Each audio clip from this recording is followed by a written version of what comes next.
What is up, guys? 10VidMan here, bringing you another exciting Black and White 2 Wi-Fi battle. This is an OU battle that I had with my good buddy Angelo130 something, but I'll have a channel link in the description.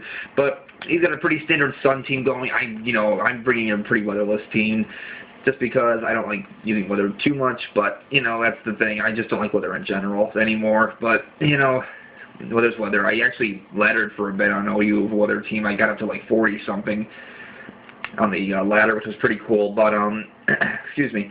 But trying to think what I was gonna say. But yeah, Sun's a threat. Cress is a threat. I hate fighting Cresselias. But without further ado, I think this battle started.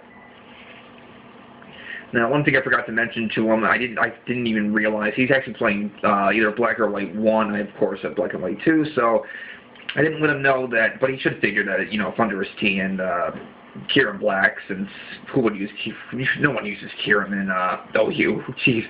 But it's going to start off with Heatran versus Donphan. I'm just going to, exchange our Stealth Rocks, on the first turn, because it's the standard exchange.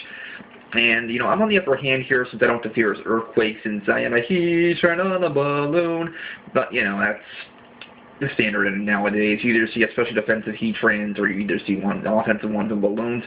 Gonna go for the Fire Blast because it's stab, powerful. Not gonna kill the Donphan in one shot, obviously, thanks to the Sturdy.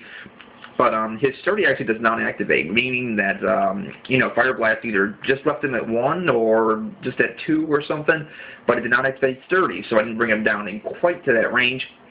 He's going to Rapid Spin and get off my Stealth Rocks and in turn break my Balloon, which stinks, but it's going to finish off his Donphan with HP Ice. I didn't know if he wanted to switch out or not, but I don't think anything on his team, barring, boy, I don't know why I went for HP Ice. I guess it's just to be safe.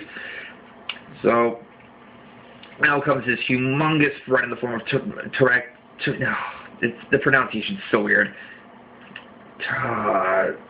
Cobalion, it's Terrakion, that's how you pronounce it. But I'm going to go into my Fortress, because I know Fortress can take any hit that Terrakion has in store.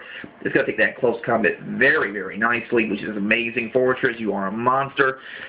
And, Fortress is here just to get rid of rocks and set up spikes and do all sorts of other things. So, I know he's probably going to switch, so this is a perfect opportunity for me to get off my Rapid Spin and, get rid of those rocks. So, now that Stealth Rocker's down, that makes it even better. But, he's going to go into his Ninetales. Sorry if I'm shaking so much, it's cold in here. But, yeah, I'm going to go ahead and get the Rapid Spin off, which is great. So, I don't have to worry about, Thunderous T and Kieran Black. I don't have to worry about any Stealth Rocks hurting them anymore, which is pretty nice. So, but yeah, I honestly don't want to leave Fortress in here because I don't want it to die just yet, since it's my, it's my Terrakion check. So, but he actually is going to pull a very, very nice double switch here. He's going to double switch into his Terrakion. Well, I'm going to do a double switch, not double switch, but I'm going to switch into my Heatran. So, he predicts that very nicely, and I'm kind of stuck. So I'm going to go right back out of the Fortress, which stinks. But I cannot get rid of my Heatran just yet, because it's the biggest check to most of his Sun threats. So Heatran's just a humongous check to Sun teams in general. It's just such a versatile Pokemon. But he's in over close combat again. Do a pretty hefty chunk to my Fortress. Now, I'm at a range where I'm not sure if I can take another one, but just in case he does decide to stay in, if he doesn't kill me, I'm gonna go for the Gyro Ball just in case. Because if he stayed in, that Terrakion would have been dead. I don't have to worry about it anymore. But no, he decides to bring out Ninetales again. So that's fine. Gyro Ball's a thing, and it doesn't. I guess I said my decent chunk to it. So, but no big deal. And cats are hitting the door. Damn it. But what else is new? Anyway, I'm gonna switch out here because, of course, I want to take a fire move. Don't want to get rid of Fortress just yet. That we make excellent death fodder later on. I know that for sure. But then I bring out my own Terrakion, which is Scarf. I know, he told me his is Scarf too, so we both have Scarf Terrakions. But Ninetales uses Roar this turn, which is, interesting. I didn't want to double switch that turn. But he's going to drag up my Scarf Thunderous T. I actually have 2 Scarfers on this team. I didn't even realize it. Oops. But, yeah, that's a thing. So he's going to draw his Ninetales. He's going to go into what I assume is especially defensive Jirachi, because, especially defensive Jirachi is pretty awesome. I'm going to go for the Volt Switch now. Since his Donphan is gone, that was the only Pokemon I could, pretty much take whatever, my Thunderous T had to offer, except, for its HP Ice. But now that that's gone, I can Volt Switch freely, which is amazing. So, Gonna volt switch into my heat train because I can check most, especially defensive heat Jirachis pretty well. But now here, he's going to go right back into his Terrakion. I predict this. Not, I mean, it was kind of an obvious play, but because, you know, Earth Power hits both Terrakion and Jirachi. So I'm like, why the hell not? I'm going to go for Earth Power just in case I catch that Terrakion on the switch. That is exactly what happens. It's going to do a very, very nice chunk to that Terrakion. So getting that thing weakened at least is just huge because, you know, I haven't been able to keep my Stealth Rocks. I haven't been able to get Fortress up to set up spikes. I'm just trying to keep, you know, switch initiative going and things. But here makes an interesting play. He goes for the Earthquake. I don't know what he was really doing there. I don't know. He gets close kind of within the better play regardless, to be perfectly honest, because now I won't die when another Earthquake, so that puts my Fortress in a pretty decent boat. But, of course, I know he's going to switch now, so I'm going to go for the Volt Switch and, you know, continue that switch initiative. So that's the scoop there. I think I bring it back out my Scarf Terrakion and going to go from there. So out comes my big-ass threat in the form of Terrakion.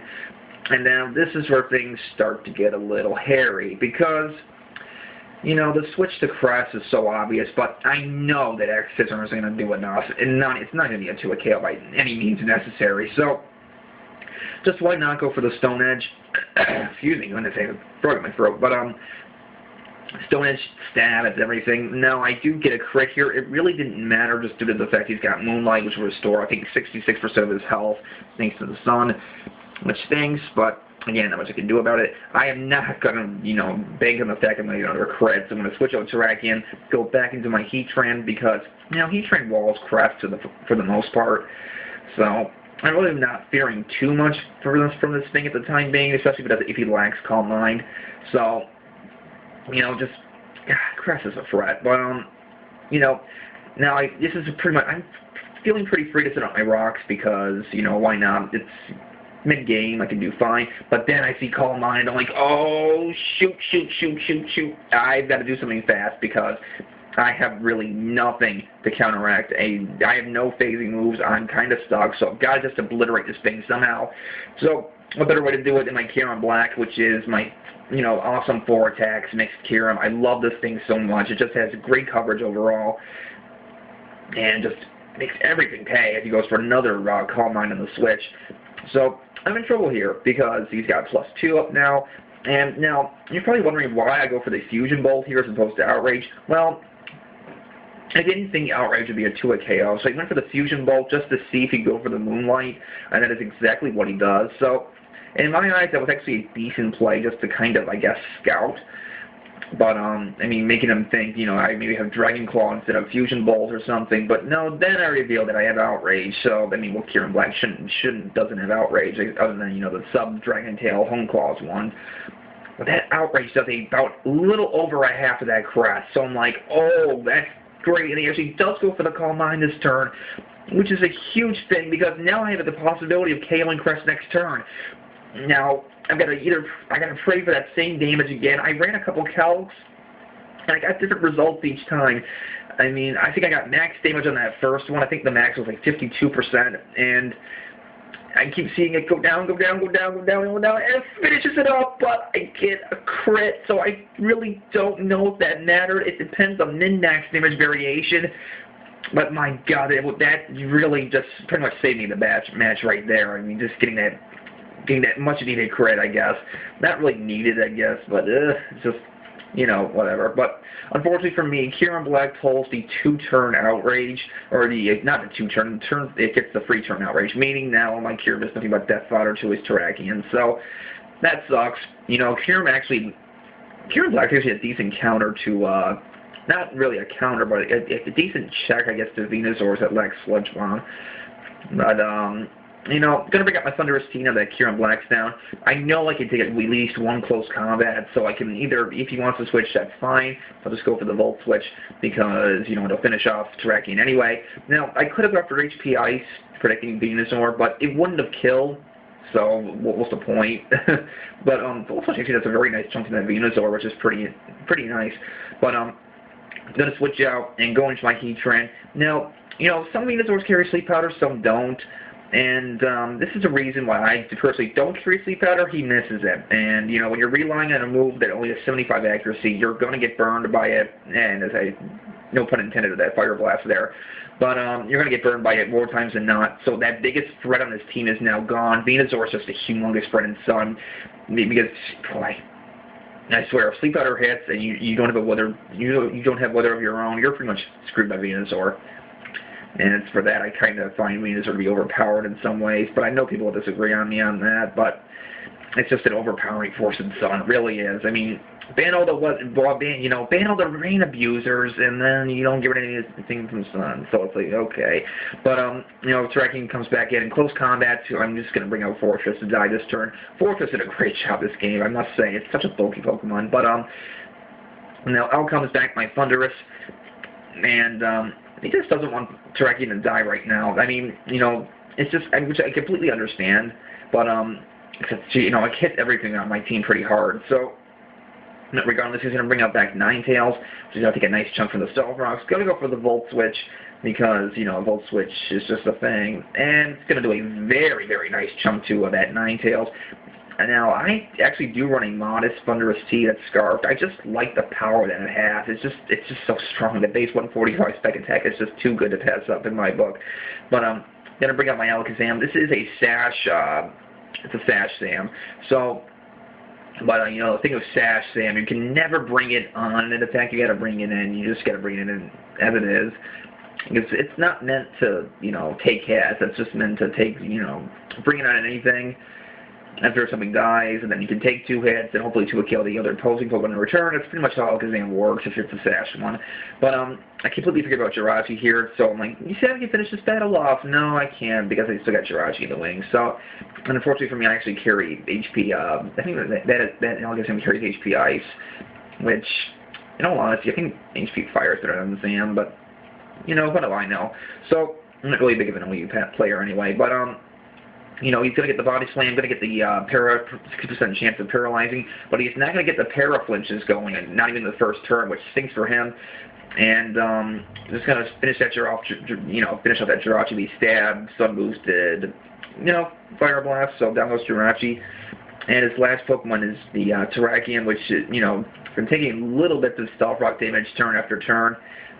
And, you know, it'll probably die to a next switch in, but, you know, you know, why not? I'm going to let Heat Train die here to give him the satisfaction. But, you know, it's a good game. It's just, you know, things that they hacks kind of screwed him over. It probably would have played out a lot differently if he hit that Sleep Powder. Probably would have brought out my Alakazam, considering he tried to grow up the following turn. I could probably proceed to Oko with Psyshock. But that is if he grew up on the Switch. So I really don't know how that would have played out. It was a good game regardless. He just runs from my Thundurus. So, but, it was a good game regardless. I hope you guys enjoyed this battle, and, you know, stuff and stuff. So, recomment, sub, and later, guys.